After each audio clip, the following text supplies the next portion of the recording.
अनुरतन story प्रस्तुत करता है एक बहुत ही डरावनी कहानी। कहानी की शुरुआत में हम एक ट्रक को देखते हैं जो एक कोरियर को ले जा रहा होता है। तभी कुछ गुंडे आकर ट्रक को रोक लेते हैं और ड्राइवर को बेहोश कर देते हैं। फिर उनमें से दो लोग कंटेनर के अंदर जाते हैं तो वे वहां पर एक कब्र को देखते हैं। ये लोग कब्र के अंदर एक पुतले को ढका हुआ देखते हैं और फिर ये लोग उस पुतले की चादर को निकाल देते हैं तो अचानक कंटेनर का दरवाजा बंद हो जाता है और कंटेनर के अंदर से उन दोनों के चिल्लाने की आवाज आने लगती है।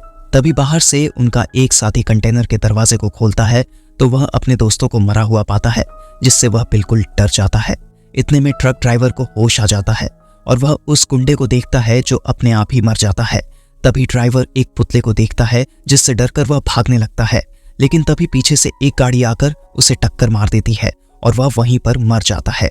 जिस गाड़ी से ड्राइवर का एक्सीडेंट हुआ उसको एक लड़की फ्रैंकी चला रही होती है। एक्सीडेंट को देखकर फ्रैंकी डर जाती है और यह भी उस पुतले को देख लेती है। फिर थोड़ी देर में यहाँ पर पुलिस आ जाती है और वह फ्रैंकी से पूछताछ करती है। पूछताछ के बाद फ्रैंकी घर पर आ जाती है, लेकिन यह बहुत ज्यादा डरी हुई होती है। घर पर आकर इसका बॉयफ्रेंड स्टीव इसके दिन के बारे में पूछता है, लेकिन यह कुछ नहीं बताती। फिर स्टीव इससे अपने करियर के बारे में बात करने लगता है। तभी फ्रैंकी रोने लगती है। अब हम एक बूढ़े आदमी को देखते हैं जो पुतले के गायब होने पर परेशान हो जाता है और वह फोन पर बताता है कि उस पुतले का मिलना बहुत जरूरी है, क्योंकि इससे आदमियों की जान को बहुत खतरा है। अगले दिन स्टीव के जाने के बाद फ्रैंकी घर पर अकेली पड़ जाती है और उसे घर में अजीबोगरीब आवाज सुनाई देने लगती है, जिससे फ्रैंकी बहुत ज्यादा डरने लगती है। इतने में फ्रैंकी की दोस्त मॉली घर पर आ जाती है और फिर ये दोनों अपने दोस्त की पार्टी के लिए पब में आते हैं। पब में आकर फ्रैंकी उस एक्सीडेंट के बारे में अपने दोस्तों को बताती है, जिससे उसके दोस्त उसे समझाते हैं और पार्टी में एंजॉय करने के लिए कहते हैं। यहाँ पर फ्रैंकी का एक्स बॉयफ्रेंड जोना भी होता है। फ्रैंकी उसे बताती है कि उसके घर में कोई तो था, लेकिन जोना भी उसका विश्वास नहीं करता। तभी जोना को एक पुतला दिखाई देता है। फिर जोना फ्रैंकी को नॉर्मल होने के लिए कहता है। पब वाले इनके एक दोस्त लेविस को यहाँ से निकाल देते हैं, जिससे सभी लोग यहाँ से जाने लगते हैं, लेकिन मॉली फ्रैंकी को अपने साथ यहाँ पर रोक लेती है। फिर मॉली फ्रैंकी को किसी नशे की गोली देती है और उसे बताती है कि इससे सब कुछ ठीक हो जाएगा। थोड़ी देर डांस करने के बाद फ्रैंकी को चक्कर आने लगते हैं, जिससे यह वॉशरूम में जाती है। वॉशरूम में आने के बाद यहाँ की लाइट चली जाती है और फिर जैसे तैसे फ्रैंकी बाहर निकलती है। तभी वह देखती है कि केवल मॉली को छोड़कर यहाँ पर सभी लोग मरे पड़े हैं और फिर ये दोनों डीजे की जगह पर पुतले को देखते हैं, जिससे दोनों लोग भागने लगते हैं। फ्रैंकी मुड़कर देखती है तो वह पुतला उनके और नजदीक आ जाता है। तभी मॉली अपने आप को एक कमरे में बंद कर लेती है। फिर थोड़ी देर में फ्रैंकी कमरे में जाती है तो वह देखती है कि अब मॉली भी मर चुकी है। पब के बाहर इनके सभी दोस्त इनका इंतजार कर रहे होते हैं। तभी वे लोग फ्रैंकी को देखते हैं और फिर पुलिस आकर फ्रैंकी से पूछताछ करने लगती है तो वह उनको बताती है कि उसने वहां पर एक पुतले को देखा था और पुतले ने ही सभी लोगों को मारा है। फिर स्टीव जाकर फ्रैंकी को यहाँ से ले जाता है और अब जोना भी अपने घर जाने लगता है। रास्ते में उसे भी पुतला दिखाई देता है, लेकिन वह थोड़ी देर में गायब हो जाता है और फिर थोड़ी देर चलने के बाद उसे फिर से पुतला दिखाई देने लगता है, जो एक जगह से गायब होकर दूसरी जगह फिर से दिखने लगता है, जिससे जोना डर कर भागता है। तभी यह एक रास्ते में एक आदमी को देखता है और पुतला उसे भी वहीं पर मार देता है। घर पर आकर स्टीव फ्रैंकी को समझाता है कि पुलिस उस हत्यारे को पकड़ लेगी, तो फ्रैंकी बताती है कि उसका कोई भी विश्वास नहीं कर रहा है और सभी लोग उसको पागल समझ रहे हैं। तभी स्टीव बताता है कि इसका और भी कोई कारण हो सकता है, शायद गैस लीक या कोई ऐसा ड्रग्स। फिर फ्रैंकी स्टीव से कहती है कि तुम मेरा विश्वास करते हो ना, लेकिन स्टीव कोई जवाब नहीं देता। अगले दिन स्टीव के यहाँ से जाने पर जोना फ्रैंकी के घर में आ जाता है और वह फ्रैंकी को बताता है कि वह पुतला उसको भी दिखाई दे रहा था। उसे ऐसा लग रहा था कि जैसे उसके साथ कोई खेल रहा है। तो फ्रैंकी बताती है कि वह लोगों को मारता भी है, जिससे जोना को विश्वास नहीं होता, क्योंकि वह समझ रहा है कि ऐसा सिर्फ फिल्मों में होता है। तभी जोना इंटरनेट से एक वीडियो को निकालता है जिसमें एक महिला उसी पुतले के बारे में बता रही होती है कि पुतले ने उसके सभी लोगों को मार दिया है और वह उसको भी मारने वाला है। फिर थोड़ी देर में वीडियो कट हो जाता है। फ्रैंकी उस वीडियो के बारे में अपने सभी दोस्तों को बताती है, लेकिन उसके दोस्त इन सब बातों पर विश्वास नहीं करते कि एक पुतला आदमियों को कैसे मार सकता है। तो फ्रैंकी बताती है कि वह पुतला हर जगह पर है और किसी भी समय कहीं पर भी आ सकता है। और फिर कुछ देर में यहीं पर फ्रैंकी को पुतला दिखाई देता है, जिससे सभी दोस्त आकर उस पुतले को देखने लगते हैं, जो उनसे काफी दूर खड़ा होता है। लेकिन वह थोड़ी देर में उनके पास आ जाता है और वह यहाँ से भी गायब होकर उनके घर के अंदर आ जाता है। तभी यहाँ पर स्टीव आ जाता है तो फ्रैंकी स्टीव को उस पुतले के बारे में बताती है, लेकिन तब तक पुतला यहाँ से गायब हो चुका था। फिर स्टीव फ्रैंकी के सभी दोस्तों को यहाँ से जाने के लिए कहता है। वहां से निकलने के बाद उसके सभी दोस्त रास्ते में पुतले के बारे में बात करने लगते हैं। तभी ड्रैक को कुछ अजीब सा महसूस होता है। इधर लेविस और जोनाह गाड़ी से जा रहे होते हैं। तभी लेविस बताता है कि हो सकता है वहां पर कोई आदमी हो और उसने बाहर से पुतला गायब करके घर के अंदर रख दिया हो, क्योंकि वह एक साइंटिस्ट है जिससे वह भूतों की बातों पर विश्वास नहीं करता है। घर पर आकर सभी दोस्त उस पुतले के बारे में सोच रहे होते हैं। फिर जोनाह इंटरनेट वाली वीडियो पर कमेंट कर देता है कि उसके दोस्त ने भी उस पुतले को देखा है और उसे इसके लिए मदद चाहिए। फिर हम लेविस को देखते हैं जो पूल में स्विमिंग करने के लिए आता है और तभी यहाँ पर पुतला आ जाता है। फिर थोड़ी देर में वह लेविस को भी मार डालता है। अब हम देखते हैं कि रात में फ्रैंकी को किसी की आवाज़ सुनाई देती है, तो फ्रैंकी बाहर आकर देखती है कि स्टीव अपने आप में कुछ बातें कर रहा है, जिससे फ्रैंकी जाकर उससे पूछती है।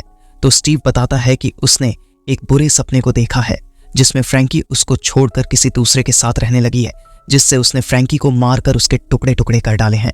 ये सब बातें सुनकर फ्रैंकी डर जाती है, क्योंकि स्टीव को लगता है कि पुतले की कहानी को जोनाह ने फ्रैंकी के दिमाग में भर दिया है और वह फ्रैंकी को उससे अलग करके अपने साथ में रखना चाहता है। फिर वह फ्रैंकी को हमेशा अपने साथ में रहने के लिए कहता है और उससे कहता है कि मैं तुमसे बहुत प्यार करता हूँ। सुबह होने पर ड्रैक अपनी गर्लफ्रेंड के ऊपर ही गन तान देता है, क्योंकि उसे लगता है कि पुतला उसका पीछा कर रहा है। फिर वह अपनी गर्लफ्रेंड को गन देकर यहाँ से चला जाता है और फिर सभी दोस्त अपने काम से बाहर जाने लगते हैं, लेकिन पुतला यहाँ पर भी इनका पीछा करता है। अब फ्रैंकी स्टीव से छुपकर घर से निकल जाती है। इधर जोनाह लैपटॉप में देखता है तो उसे मैसेज आता है कि पुतले से बचने में एक व्यक्ति उसकी मदद करेगा। वह व्यक्ति वही बूढ़ा आदमी होता है जो हमने शुरुआत में देखा था और वह जोनाह को उससे बचाने के लिए कहता है। फ्रैंकी बाहर आकर उस पुतले को महसूस करती है। तभी उसे जोनाह का कॉल आता है और वह बताता है कि एक व्यक्ति उनकी मदद करना चाहता है और वह फ्लाइट को पकड़कर इनसे मिलने के लिए आ रहा है, जिससे जोनाह अपने सभी दोस्तों को घर पर बुलाने के लिए कहता है, नहीं तो एक एक करके सभी लोग मारे जाएंगे। तभी फ्रैंकी इजाबेल और लूसी को एक जगह पर मिलने के लिए कहती है और जोनाह भी ड्रैक को फोन लगाता है और उसे फ्रैंकी के घर पर आने के लिए कहता है, लेकिन वह जोनाह की बातों पर विश्वास नहीं करता, क्योंकि उसे भी लगता है जोनाह कहानी बनाकर सभी लोगों को डरा रहा है, जिससे वह उसे फोन रखने के लिए कहता है। लेकिन इतने में मेडिसन छत से गिर जाती है। अब हम देखते हैं कि स्टीव एक बार में आकर शराब पीने लगता है और वह अपने आप पर शर्मिंदा होता है, क्योंकि वह जिससे प्यार करता है वह उसकी बातों पर विश्वास नहीं करता। अब इधर इजाबेल को रास्ते में जाते समय पुतला दिखाई देता है और वह एक तरफ से गायब होकर दूसरी तरफ आ जाता है। फिर थोड़ी देर में यहाँ पर लूसी आती है और इजाबेल को कॉल लगाती है। रिंगटोन की आवाज सुनकर लूसी उसके नजदीक जाती है और वह इजाबेल को मरा हुआ देखकर चिल्लाने लगती है। फिर फ्रैंकी के घर पर ड्रैक आता है और वह जोनाह के ऊपर गुस्सा होता है, तो सभी लोग ड्रैक को शांत होने के लिए कहते हैं। तो वह जोनाह से उस पुतले के बारे में पूछता है कि वह हम सबको क्यों मार रहा है। जोनाह बताता है कि हम लोगों ने उस पुतले को देखा है, इसलिए वह हमको मार रहा है। तो ड्रैक कहता है कि अब तक फ्रैंकी क्यों नहीं मरी, जिससे फ्रैंकी भी इस बारे में सोचने लगती है। तभी यहाँ से ड्रैक जाने लगता है तो उसे जोनाह रोकता है और उसे बताता है कि यदि तुम यहाँ से बाहर जाओगे तो पुतला तुम्हारा भी पीछा करने लगेगा और इस वजह से दूसरे लोग भी उस पुतले को देख लेंगे और उनकी जान को भी खतरा पड़ जाएगा। इसलिए वह ड्रैक को यहीं पर रुकने के लिए कहता है। फिर यहाँ पर स्टीव आ जाता है और इन सबको देखकर हंसने लगता है। तो फ्रैंकी बताती है कि उस पुतले ने उनके 3 दोस्तों को मार डाला है, जिससे स्टीव निराश होकर यहाँ से जाने लगता है। तो जोनाह और ड्रैक उसे समझाते हैं कि हम जो कुछ भी कह रहे हैं ये सब कुछ सच है, लेकिन स्टीव को फिर भी विश्वास नहीं होता है और वह उनके सामने शराब को पीने लगता है। फिर अचानक लूसी को वह पुतला घर के बाहर दिखता है, जिससे स्टीव बाहर निकलकर पुतले को छूता है और इन सबको बताता है कि यह सिर्फ एक पुतला है और फिर वह यहाँ से चला जाता है। जोनाह बताता है कि जब तक हम इस पुतले को देखते रहेंगे तो यह हमारी आंखों के सामने ही रहेगा और जैसे ही हम इससे नजर हटाएंगे तो ये यहाँ से गायब हो जाएगा। फिर जोनाह बताता है कि हमें इस पुतले को कहीं सुरक्षित जगह पर रख देना चाहिए, लेकिन ड्रैक उसे छूने से मना कर देता है, जिससे फ्रैंकी जोनाह की मदद करने के लिए जाती है और फिर लूसी और ड्रैक भी पुतले के पास आ जाते हैं। फिर जोनाह बताता है कि हमें इसको बारी बारी से देखना होगा। तभी फ्रैंकी स्टीव को देखती है, जो बहुत ही ज्यादा शराब को पी रहा होता है। फ्रैंकी घर में आकर स्टीव से मिलती है और उसको इन सब के बारे में बताती है, जिससे स्टीव बताता है कि अब उसे पुतले के ऊपर विश्वास हो गया है और वह फ्रैंकी को बताता है कि उसे लैपटॉप में अपना काम खत्म करना है, जिससे फ्रैंकी यहाँ से चली जाती है। इधर बाहर बारी बारी से ये लोग पुतले को देख रहे होते हैं। तभी जोना फ्रैंकी को बताता है कि कॉलेज के बाद आज हम दोनों साथ में बैठे हुए हैं, और फिर ये दोनों अपने बीते दिनों के बारे में बात करने लगते हैं। तभी चुपके से स्टीव उनकी बातों को सुन रहा होता है। इधर ट्रैक को नींद आने लगती है। फिर फ्रैंकी कॉफी को लेने के लिए घर के अंदर जाती है और वह जाकर स्टीव को देखती है जो अपने कमरे में नहीं होता है। तो वह उसके लैपटॉप को देखती है जिसमें उसने पुतले के बारे में लिखा होता है। ये सब देखकर फ्रैंकी आश्चर्य में पड़ जाती है और बाहर आकर स्टीव उस पुतले में आग लगा देता है, जिससे जोना उसके ऊपर नाराज हो जाता है। तो स्टीव कहता है कि मुझे इसके बारे में सब कुछ पता है क्योंकि मैं पीएचडी कर रहा हूँ। तभी फ्रैंकी बताती है कि मैंने तुम्हारा लैपटॉप देखा जिससे तुम्हें मदद की जरूरत है। तो स्टीव यहाँ वहाँ की बातें करने लगता है। तभी जोना फ्रैंकी से कहता है कि चाहे जो कुछ भी हो जाए किसी को पुतले से नजर नहीं हटानी है। तभी अचानक बिजली गिरने से पुतला नष्ट हो जाता है। तो स्टीव कहता है कि अब मैं अपना काम सही से कर सकता हूँ और वह घर के अंदर चला जाता है। फिर अचानक घर से स्टीव की आवाज आती है। तो सभी लोग मुड़कर देखते हैं कि स्टीव की गर्दन कट चुकी है और वह अपने पैरों से चलता हुआ इनके पास आ रहा है। अब हमें उसी पुतले को फिर से दिखाया जाता है जो स्टीव की गर्दन को अपने हाथों में लिए हुए है। फिर सभी लोग घर के अंदर जाकर उस पुतले को ढूंढने लगते हैं। ड्रैक बताता है कि वह पुतला यहीं कहीं पर है क्योंकि वह उसे महसूस कर रहा है। फिर सभी लोग उसे अलग अलग ढूंढने के लिए प्लान बनाते हैं, लेकिन तब तक घर की लाइट चली जाती है। तो ये लोग अपने फोन की टॉर्च को जलाकर पुतले को ढूंढने लगते हैं, लेकिन ये लोग पुतले को कुछ ही देर के लिए देख पाते हैं और वह तुरंत गायब हो जाता है। फिर इनके मोबाइल की बैटरी डिस्चार्ज होने लगती है। तो जोना ड्रैक के साथ फ्यूज को लगाने के लिए बेसमेंट में जाता है और फिर जैसे तैसे जोना फ्यूज को लगा देता है। जोना जाकर फ्रैंकी और लूसी से मिलता है, लेकिन ड्रैक पीछे उसी कमरे में रह जाता है जिससे पुतला उसके पीछे से आकर उसे कमरे में बंद कर लेता है और उसे वहीं पर मार डालता है। फिर बाहर से कोई डोर की बेल बजाता है तो फ्रैंकी जाकर गेट को खोलती है। यहाँ पर वही बूढ़ा आदमी होता है जो उनकी मदद करने के लिए कह रहा था। यह अपनी आंखों से अंधा होता है और इसका नाम विक्टर है।